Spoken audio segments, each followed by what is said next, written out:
ನಾನು ಕೋರ್ಸಲ್ಲಿ ಹೇಳ್ಕೊಡುವಂಥ ವಿಚಾರಗಳನ್ನು ನಿಮ್ಗೆ ಹೇಳ್ಕೊಟ್ಬಿಡ್ತೀನಿ. ಗಮನ ಕೊಟ್ಟು ಆಲಿಸಿ. ಜಗತ್ತಲ್ಲಿ 5 ಥರ ನಿಮಗೆ ವ್ಯವಹಾರಗಳು ನಡೀತವೆ. ಒಂದು ಸಂಪೂರ್ಣ ಉಚಿತ. ಉಚಿತವಾಗಿರ್ತದೆ. ಆದರೆ ಉಚಿತವಾಗಿ ಎಲ್ಲಿರುತ್ತೆ ಅಂತಂದರೆ ಕೆಲವೊಂದು ಕಡೆಗಳಲ್ಲಿ ಮಾತ್ರ. ದುಡ್ಡಿಗೆ ಮಾರುವಂಥವ್ರಿಗೆ ಉಚಿತ ಕೊಡು ಅಂತ ಕೇಳೋದು ಇದೊಂದು ಮಹಾ ಪಾಪಕರ್ಮ. ಅದಕ್ಕೆ ಉಚಿತ ಸಿಗುತ್ತೆ, ನೀವು ಹುಡುಕಿ, ನಿಮಗೆ ಏನೇನು ಬೇಕು ಎಲ್ಲವೂ ಉಚಿತವಾಗಿ ಸಿಗುತ್ತೆ. ಯಾವುದೋ ಒಂದು ಸ್ಥಳದಲ್ಲಿ, ಯಾವುದೋ ನೀವಿರೋಂತಹ ನಾಡಲ್ಲಿರಬಹುದು, ದೇಶದಲ್ಲಿರ್ಬೋದು, ಭೂಮಂಡಲದಲ್ಲೇ ಯಾವುದೋ ಒಂದು ಭಾಗದಲ್ಲಿ ನೀವು ಕೇಳುವಂಥದ್ದು, ನೀವು ಬಯಸುವಂಥದ್ದು ಉಚಿತವಾಗಿ ಸಿಕ್ಕೇ ಸಿಗುತ್ತೆ. ಎಲ್ಲಿ ಸಿಗುತ್ತೆ ಅಲ್ಲಿ ಹುಡ್ಕೊಂಡು ಹೋಗ್ಬೇಕು ನೀವು, ಆಗ ನಿಮಗೆ ಉಚಿತವಾಗಿ ಸಿಗುತ್ತೆ. ಇನ್ನೊಂದು ಕಡಿಮೆ ಬೆಲೆಗೆ ಸಿಗುತ್ತೆ. ನಿಮಗೆ ಏನೇನು ವಸ್ತುಗಳು ಬೇಕು, ಯಾವ್ಯಾವ ಥರ ಕಲೆಗಳು ವಿದ್ಯೆಗಳನ್ನು ಕಲಿಬೇಕು, ನಿಮಗೆ ಏನೇನೆಲ್ಲ ಬೇಕು ಇದೆಲ್ಲದಕ್ಕೂ ಕೂಡ ಕಡಿಮೆ ಬೆಲೆಗೆ ಸಿಗುತ್ತೆ. ಪ್ರತಿಯೊಂದು ನೀವು ಏನನ್ನಾದರೂ ಜಗತ್ತಲ್ಲಿ ಹುಟ್ಟಿನಿಂದ ಸಾವಿನವರೆಗೂ ನಿಮಗೆ ಏನೇನು ಬೇಕು ಇದೆಲ್ಲವೂ ಕಡಿಮೆ ಬೆಲೆಗೆ ಸಿಗುತ್ತೆ. ಆದರೆ ಕಡಿಮೆ ಬೆಲೆ ಸಿಗುವಂತಹ ಜಾಗಗಳನ್ನು ನೀವು ಹುಡುಕಿಡ್ಕೊಬೇಕು, ಅಥವಾ ಅದರ ಅಡ್ರೆಸ್ ಹಿಡ್ಕೊಬೇಕು. ಅದನ್ನು ಹುಡ್ಕೊಂಡು ಹೋದರೆ ಖಂಡಿತವಾಗ್ಲೂ ಸಿಕ್ಕೇ ಸಿಗುತ್ತೆ. ಎಲ್ಲ ಕಡೆ ಅವೈಲಬಿಲಿಟಿ ಇರೋದಿಲ್ಲ. ಇನ್ನು ನಿಗದಿತ ಬೆಲೆ, ಫಿಕ್ಸ್ಡ್ ಪ್ರೈಸ್, ಅದಕ್ಕೆ ಸರಿಸಮಾನವಾದ ಯೋಗ್ಯತೆ ಅರ್ಹತೆ ಇದೆ, ಇದಕ್ಕಿಷ್ಟು ಕೊಡಬಹುದು ನಾವು ಅನ್ನೋದು ನಿಗದಿತವಾದಂತಹ ಬೆಲೆ. ಇದನ್ನು 3ನೇ ರೀತಿ ವ್ಯವಹಾರ. ನಿಮಗೆ ಏನೇ ಬೇಕಂದ್ರೂ ಸಿಗಬೇಕಾದ್ರೆ ಒಂದು ಉಚಿತ, ಕಡಿಮೆ ಬೆಲೆ, ನಿಗದಿತ ಬೆಲೆ. ಈ ನಿಗದಿತ ಬೆಲೆಗೆ ಅದು ಸಿಗುತ್ತೆ. ಎಲ್ಲರೂ ಕೂಡ ಪರವಾಗಿಲ್ಲಪ್ಪ ರೇಟು ಇದು ಕೊಡಬಹುದು ಅನ್ನೋ ರೀತಿ ಇರುತ್ತೆ. ಇನ್ನೊಂದು ಹೆಚ್ಚಿನ ಬೆಲೆ. ಹೆಚ್ಚಾಗಿ ಅಂದರೆ ಒಂದು 10,000 ರೂಪಾಯಿ ಮೊಬೈಲ್ಗೆ 15,000, 20,000 ಈ ರೀತಿ ಹೆಚ್ಚಿನ ಬೆಲೆ.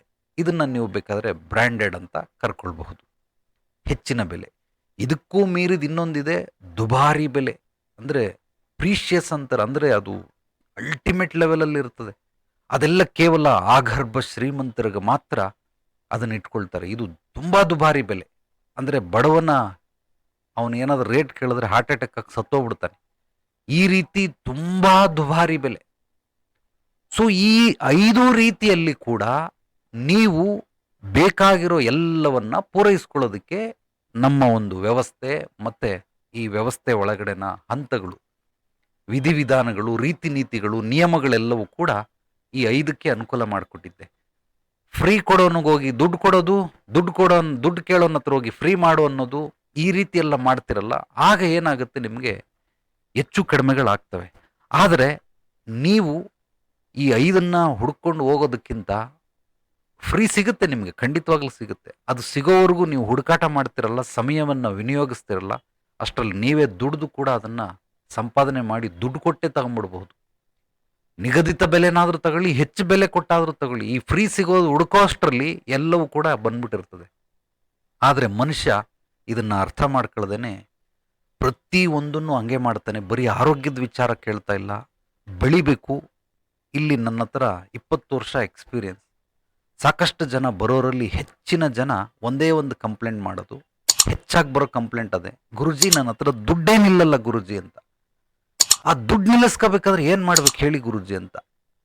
ಮೊದಲು ದುಡ್ಡು ನಿಲ್ಲೋದಿಲ್ಲ ಯಾಕೆ ಅಂತ ಕಾರಣ ಹುಡುಕು, ಆಮೇಲೆ ಬೇಕಾದರೆ ನೀನು ಅದಕ್ಕೆ ಏನು ಮಾಡಬೇಕು ಅಂತ ಪರಿಹಾರ ಹುಡುಕನ. ಮೊದಲು ಕಾರಣ ಹುಡುಕು, ಯಾಕೆ ದುಡ್ಡು ನಿಲ್ಲಲ್ಲ. ಯಾಕೆ ಅಂತಂದರೆ ಪ್ರತಿಯೊಬ್ಬ ಮನುಷ್ಯನ ಯೋಗ್ಯತೆ, ಅರ್ಹತೆ ಎಷ್ಟು ಪ್ರಮಾಣದಲ್ಲಿರುತ್ತೋ ಅಷ್ಟು ಮಾತ್ರನೇ ದಕ್ಕಿಸ್ಕೊಳ್ಳೋಕೆ ಸಾಧ್ಯ. ಅಷ್ಟು ಬಿಟ್ಟು ದಕ್ಕೋಕ್ಕಾಗೋದಿಲ್ಲ, ದಕ್ಕಿಸ್ಕೊಳ್ಳೋಕೆ ಸಾಧ್ಯವೇ ಇಲ್ಲ.